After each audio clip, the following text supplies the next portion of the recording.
In 2023, we had about 263 million malaria cases and we had 600,000 deaths. That 600,000 is translated to 1,600 people every day. If we take a jumbo jet of 400 passengers, we get 4 jumbo jets crashing every day, 365 days a year, and people are dying. Now, if one jumbo jet crashes, the whole world is up in arms. You're getting 4 crashing every day. This for me is an emergency.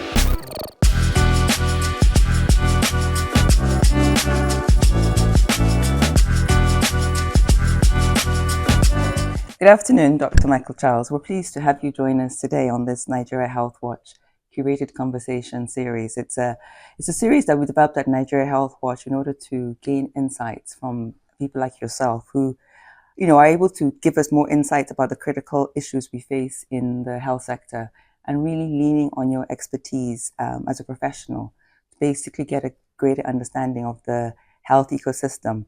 And today, we want to talk to you a bit about your work as the CEO of the RBM Malaria Partnership and the work that you're currently doing. Because at this juncture, there are many issues that the country is facing in Nigeria and also globally when we look at the malaria response and also the incidence of the malaria burden across the different countries. So really, it's just leaning on your experience and hearing from you through your work on how we can better understand the path forward in the global malaria response. So I'll start quickly by really looking back at your career and how that has informed the work you do. And you've worked across multiple geographies, responding to different health crises. So how has that shaped your role at the RBM Malaria Partnership, especially in view of some of the challenges we currently face in funding, etc.? Thank you very much, Vivian, and really glad that I can be part of this series and really talk from my experience in terms of malaria control, prevention, looking backward, but also looking forward. The issue of malaria is really at a pivotal juncture at the moment. My background is, working in emergencies, so I worked with the International Red Cross for a long time.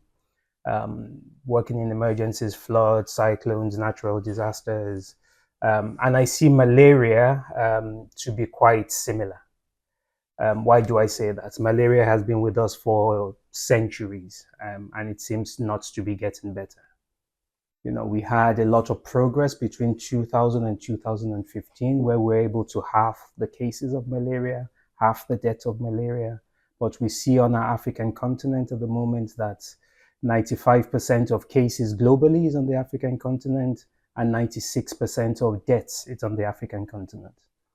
But let me just reflect that in some statistics. In 2023, we had about 263 million malaria cases, and we had 600,000 deaths. These 600,000 deaths are usually within children under the age of 5. Mm-hmm. Now, 600,000 says a lot to some people, says little to other people. Let me break it down some more. That 600,000 is translated to 1,600 people every day are dying of malaria. If I break that down some more, if we take a jumbo jet of 400 passengers, we get 4 jumbo jets crashing every day, 365 days a year, and people are dying. Now, if one jumbo jet crashes, the whole world is up in arms. You're getting 4 crashing every day. This for me is an emergency. And this is really where we need to focus our energy on. Yes, there's been some progress made, but we've also seen that there's what we call the perfect storm. We have what we call insecticide resistance, drug resistance, we have conflict on our continent, and then we have the financial crisis. There's a saying that I have that in the past, we used to have mosquitoes dying when they get contact with the bed nets because the insecticide was strong and it killed them. Now we have mosquitoes dancing on bed nets because of the resistance.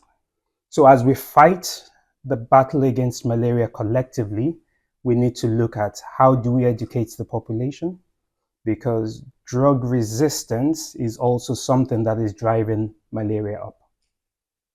We have in some of our countries on the African continent issues of fake medicines. That's going to further drive cases up. We have the funding crisis. Funding crisis, we're seeing stockouts or close to stockouts in some countries.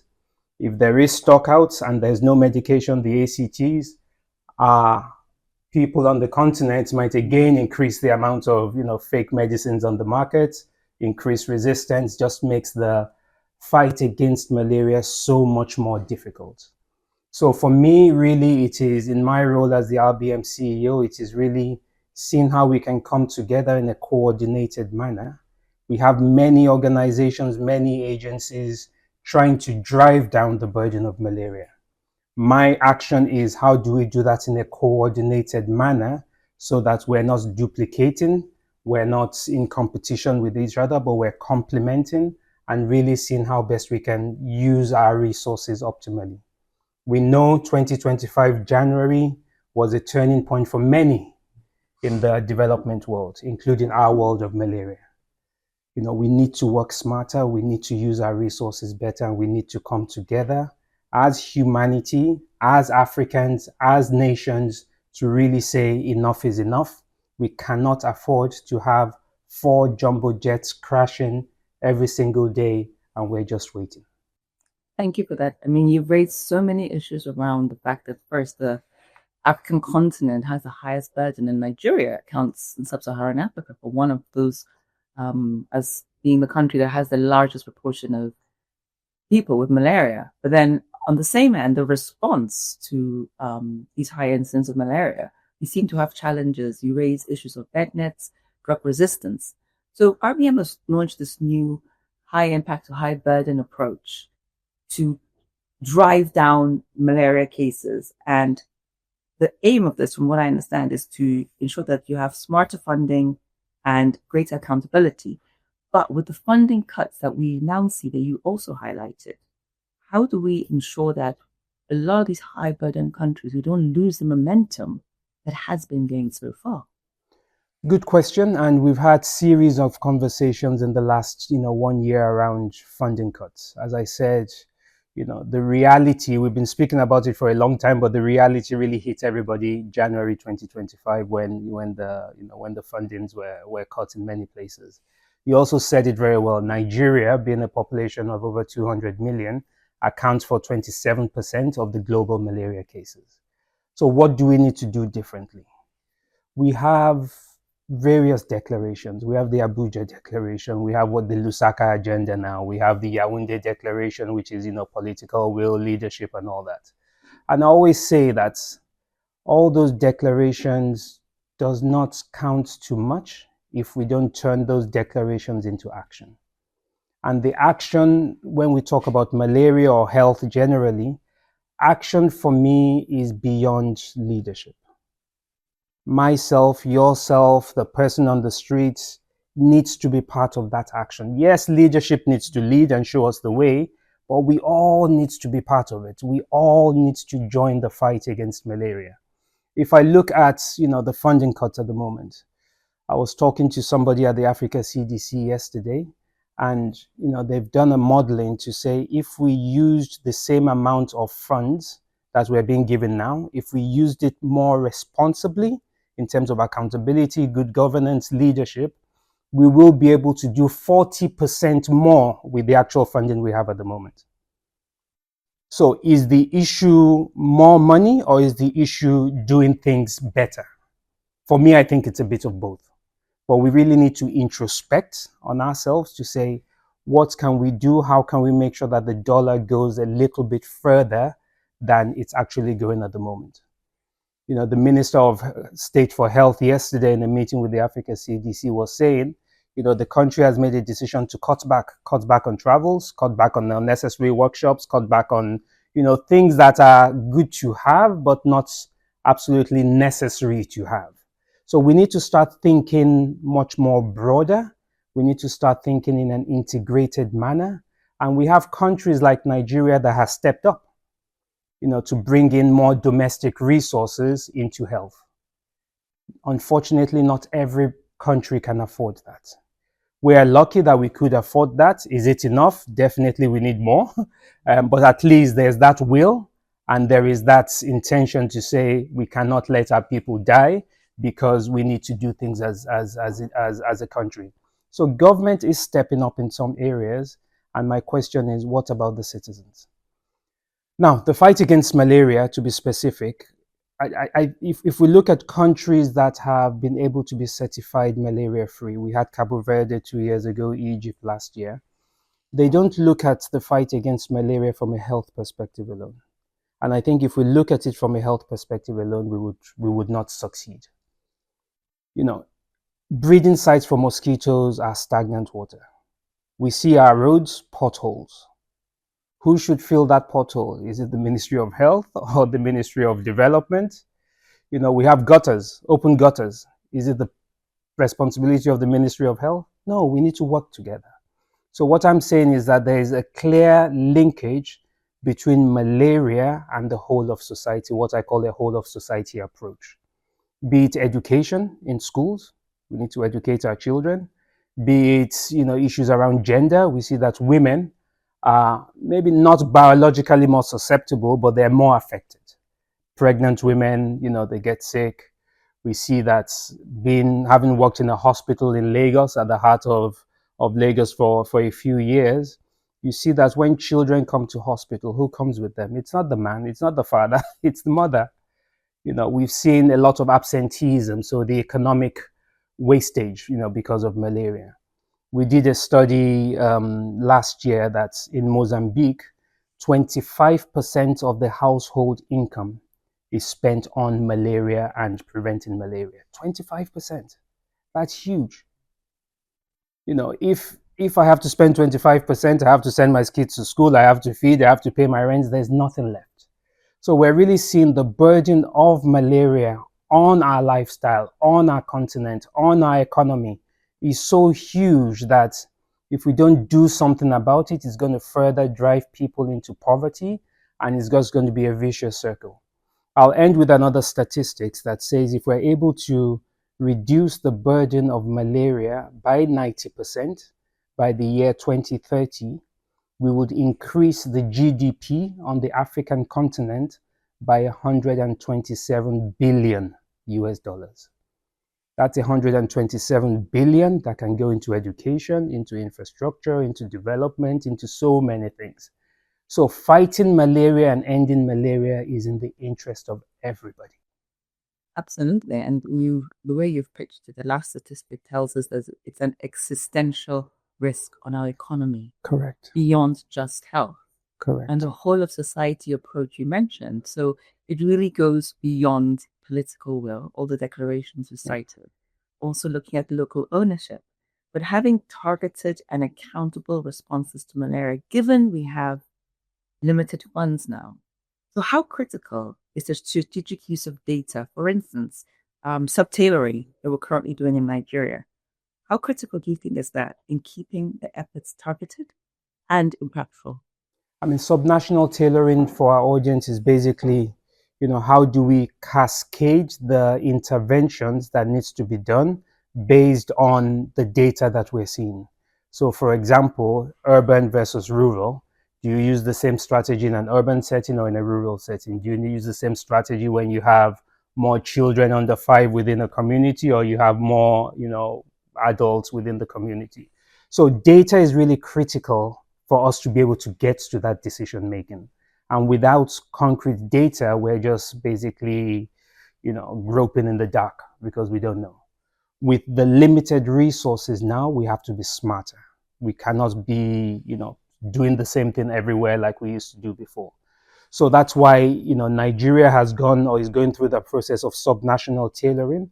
And we're really seeing that, that's really the best way to go so that we don't waste some of the precious commodities we have and we continue to target the interventions to the specific communities. I believe in Nigeria that the subnational tailoring has gone down to the 774 LGAs, which is fantastic. And Nigeria is one of the few countries that have actually done that quite robustly. But again, without the use of data, we will not be able to get there. From the RBM Partnership, we're working on something we call the Big Push, which basically has 6 pillars. The first one is global coordination. Second one is about national ownership, national coordination. And the third pillar is really around data for decision making. Unfortunately, a lot of the data we collect them not for decision making immediately. We collect them so that we can analyze them, and then maybe it will end up on somebody's table 6 months, 1 year, 2 years down the line. We need to change. And what we are trying to do with countries and communities is to say, as a commissioner of health, you need to be able to know if somebody dies of childbirth in this community. You need to be able to, as a minister of health, within 24 hours. If there's an upsurge of malaria cases in this LGA, as the commissioner, you need to be able to know. So we're really trying to tailor some of this data to some of the decision makers, so that at least they're able to then respond immediately rather than responding in 6 months' time, 1 year's time, etc. So I think with the technology we have, with AI, with the various modeling, there's so much more we can do. And data is actually very, very, very important. Again, the countries that have been able to eliminate, data has been really one of the key pillars, that they've used to ensure that they're really able to, be in the fight against malaria. So especially again with this funding crisis, with the funding cuts, we need to, better use the data for decision making and for targeting as well. Thank you for that. Absolutely, because we know with limited resources, the only way to get the best intervention is to make sure that the data is driving the decision making. Without that, then we are, as you said, almost flying blind. Yeah. I'd like to pivot a bit. We mentioned a couple of interventions to address malaria, but specifically malaria vaccine now. Let's talk about that. Cameroon was the first country to roll out the vaccine on the African continent, and this has provided a lot of hope, especially where we had the large burden in Nigeria. And so there's a new sense of optimism, a new sense of hope. What does this mean for countries that they now set their priorities now that we have a malaria vaccine? Malaria vaccine is a very welcome development. And the good news is that we just don't have one, we have two, which is fantastic. And if used properly with other interventions, we can have, the efficacy is quite high, up to 70-80%. So we really welcome it. And I think with the malaria vaccines as well, it's not just protecting malaria, because, when children have to be taken to the health facility, it's also an opportunity, to check them for other diseases, or for them to also get immunized against, other communicable diseases. So it's really, really, really, really good. The vaccine as well, in terms of the development, we know that the vaccine alone, in terms of the efficacy, is not where we want it. Like other vaccines, you have about 90, 100% efficacy. This one we don't yet, but we're calling for innovation. Now that we have two, hopefully more will come that will be better and better and better. So that's fantastic, and we welcome that. Now, if we look critically at, some of the costs, and we've been talking about, funding cuts, we'll see that the malaria vaccine, you need to give 3 doses, preferably 4. So you would need to look at a rural area, for as an example, where maybe the health facility is a little bit far. You need to take the child there, usually at 5 months, and then at 6 months, and then at 9 months, I believe, and then, a year later. The cost of that and the probability of a mother that is struggling, having to go to the health facilities 3 times in a row, so we'll see that with every next vaccination, it sort of decreases. The second thing is the cost. Most cost of vaccines that have been there for centuries or for decades are really, really minuscule. The malaria vaccine, because it's new, we're still not able to get the cost at an appropriate rate that is very affordable. So if we're now looking at, okay, you have the malaria vaccine, which is not 100, doesn't give 100% immunity, and you have things like bed nets that are less costly, but protects children, you now have to see, okay, which one do you go for? And that's why what we spoke about before, subnational tailoring, what makes sense where. For example, in Nigeria, vaccines have also been rolled out. We have a state, Kebbi State, that has the highest burden of malaria, children under 5 dying. So the Nigerian government, through the subnational tailoring, thought, okay, let's give the vaccines there because then it will further reduce, the burden of malaria. Let's continue with the other interventions, the bed nets, the seasonal malaria chemoprevention, so that they can really have a chance in terms of really reducing the burden. You wouldn't give vaccines in Lagos because Lagos is actually at pre-elimination stage. So again, this is where data comes in. Vaccines will welcome it with open arms. It's not the silver bullets, but it's certainly part of the tools that needs to be considered in the fight against malaria. That's very fascinating. Thank you for that. Because there was a lot of excitement when the vaccine came out, and there was a lot of misunderstanding as to why people were only giving it to children. But I think that speaks to the communication around the diarrhea vaccine in Nigeria, which I think is being improved. Finally, I want to end on probably more of a personal note. Thinking back about your journey, you mentioned you worked in the humanitarian space before. You're currently at the RBM Partnership. What motivates you to stay committed to this fight, especially in moments where progress seems to be slowing, but there are obviously silver lining, places where you see that things are moving. So what keeps you motivated? Before I tell you what keeps me motivated, I'll tell you what keeps me up at night. What keeps me up at night is basically having to see a pregnant woman, and I worked in the maternity ward for a long time, and I love, catching babies, I call them. Having to see a pregnant woman die because of a illness that is preventable, that is treatable. Having to see a woman, a pregnant woman, lose her child stillborn because of malaria. Having to see children that are innocent dying of malaria.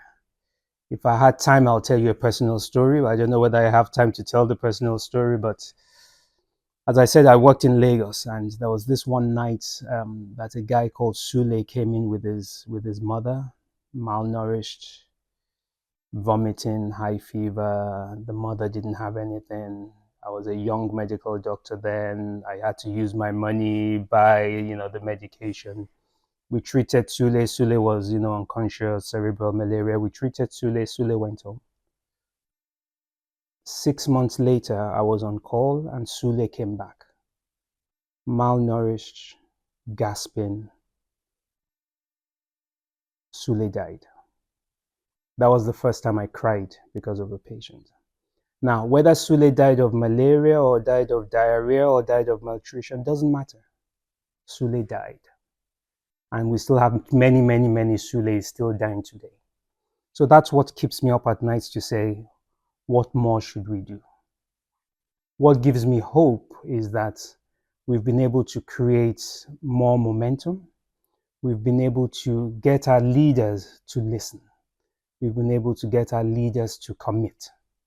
But beyond that, we're now trying to cascade the fight against malaria more broadly to the communities. We need to do things better. We need to integrate. We need to see the fight against malaria not as a vertical, but really as an integrated fight against, health in general. So one health for all. And I think, with WHO, with the various agencies, there's a lot of momentum around efficiencies, around life savings.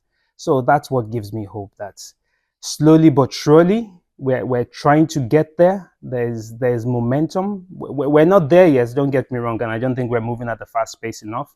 But at least there's that momentum that African leaders, ministers of health are saying enough is enough. And I am also hoping that truly, truly enough is enough. We need to come together. We need to stop those 4 plane crashes every single day because of malaria. We can do it. 2030 is our target to say let's reduce and end malaria. We know the tools that work. We have the tools at hand. We know what to do. The question is, can we all come together and do it?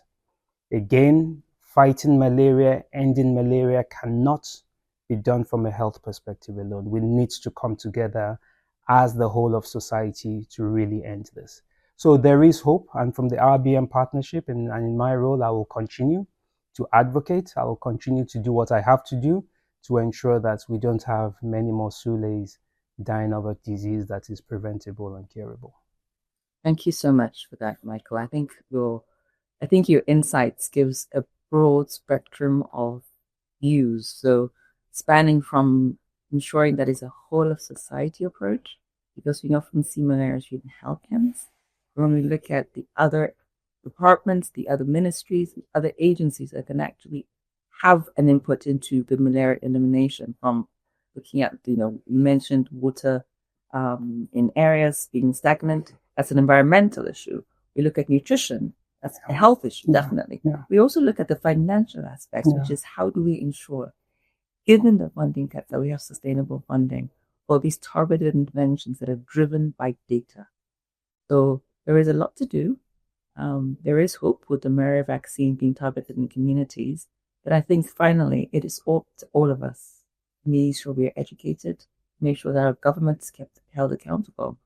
But ultimately, to make sure that malaria, we reach the stage of countries like Egypt. Yes. And get to the stage in Nigeria where we no longer talk about people dying from malaria. On that note, thank you very much for your time. It's been a pleasure talking to you. Thank you, Vivian, and thank you to Nigeria Health Watch.